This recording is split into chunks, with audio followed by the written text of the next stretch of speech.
આજે મારો confidence level હતો એ સ્ટેજ ઉપર આવી ગયો છે. આજે 5 જણા વ્યક્તિઓ વચ્ચે વાત કરવી હોય તો હું એક સ્માઇલ સાથે વાત કરી રહ્યો છું. જેમ કે તમે અત્યારે કેમેરામાં હેરફ્રી હેરગ્રોનો આભાર માનું છું તથા એની ટીમનો ખૂબ ખૂબ આભાર માનું છું.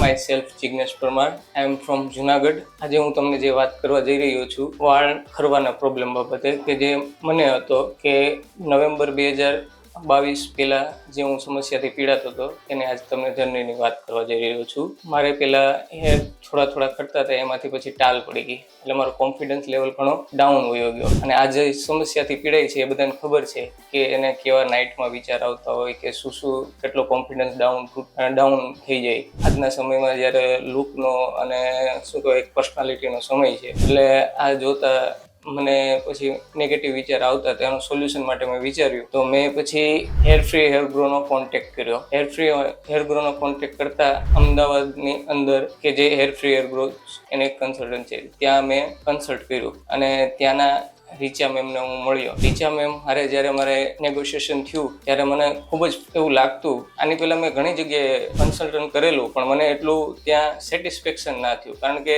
એ લોકો તમને જ્યારે કન્સલ્ટન્ટ કરવા જાઓ ત્યારે કોન્ફિડન્સમાં લેવા માંગતા હોય કે ભાઈ માર્કેટિંગ ને જુદા. પણ જે રીચા મેમે કીધું એ રિયાલિટી કહી દીધી કે ભાઈ તમારે અહીંથી એટલા જ ગ્રાફ લાગશે, આ જ રીતના થશે. અને આ જ વધારે પણ ગ્રાફ્ટ ન કીધા. જનરલી બીજી જગ્યાએ એવું હોય કે ગ્રાફ્ટ તમને એમ વધારે કહી ગયા. જેટલું મારે ફ્રન્ટ એરિયામાં જેટલા જોતા હતા એટલા જ પાછળ મારે કમ્પ્લીટ હતું. તો એ ડોનર એરિયા બહુ સરસ છે એવું કીધું. ડોનર એરિયા બરોબર છે તો તમારે એક હેર ટ્રાન્સપ્લાન્ટ સારો રહેશે. અને એક ખાસ વાત, ઘણા લોકો વ્યસન હોય કે આ હોય, એવું નથી હોતું કે કોઈ બી ક્લિનિક હોય કે 100% શ્યોરિટી એ લોકો આપતા હોય. હેર ટ્રાન્સપ્લાન્ટનું વિચારી રહ્યા હોય તો એટલું યાદ રાખજો કે બંને પક્ષે એક હાથે તાળી ના પડે. તમારે પણ અને ક્લિનિકને પણ બંને પોતપોતાની રીતના 100% આપવું પડે. પ્રયત્નો ક્લિનિક તરફથી થતા હોય તો તમારા તરફથી એની કેર કરવી પડે, ત્યારે જ એની રિઝલ્ટ મળે. ત્યાં સિવાય રિઝલ્ટ કોઈ બી એવું નથી હોતું કે એકલું ક્લિનિકથી જ થાય.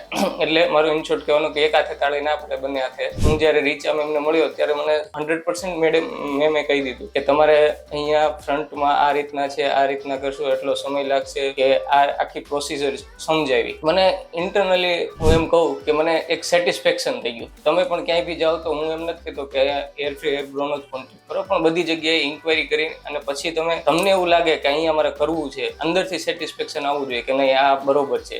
3600 ગ્રાફ્ટનું મને વાત કરી અને 3600 ગ્રાફ્ટ મને ફ્રન્ટમાં લાગ્યા. અને એના પછી ધીરે મને દેવભાઈનો કોન્ટેક્ટ થયો છે. દેવભાઈએ સતત કન્ટિન્યુ કોન્ટેક્ટમાં રહેતો કે ભાઈ એવું નથી કે હેર ટ્રાન્સપ્લાન્ટ થઈ ગયો તો હું હવે બસ પતી ગયું. કન્ટિન્યુ હું વોટ્સઅપ દ્વારા દેવભાઈના કોન્ટેક્ટમાં હતો. જે એવું કન્ટિન્યુ એવું નથી કે અહીંથી તમારો હેર ટ્રાન્સપ્લાન્ટ થઈ ગયો તો એની ટીમ તમને સપોર્ટ નહીં કરે. તમને પૂરેપૂરો સપોર્ટ કરવામાં આવશે.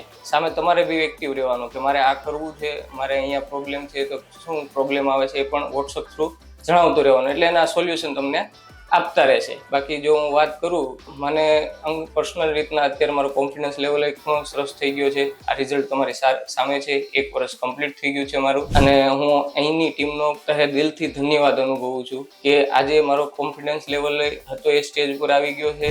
આજે 5 જણા વ્યક્તિઓ વચ્ચે વાત કરવી હોય તો હું એક સ્માઇલ સાથે વાત કરી રહ્યો છું. જેમ કે તમે અત્યારે કેમેરામાં આ વિડીયો દ્વારા મને જોઈ શકો છો. હેરફ્રી હેરગ્રોનો આભાર માનું છું તથા એની ટીમનો ખૂબ ખૂબ આભાર માનું છું કે આજે મને 1 વર્ષ પછી કે મારો કોન્ફિડન્સ લેવલ આજે મારું રિઝલ્ટમાં ઘણો બધો ઇમ્પ્રૂવ આવ્યો છે. એટલે થેન્ક યુ સો મચ હેરફ્રી હેરગ્રો.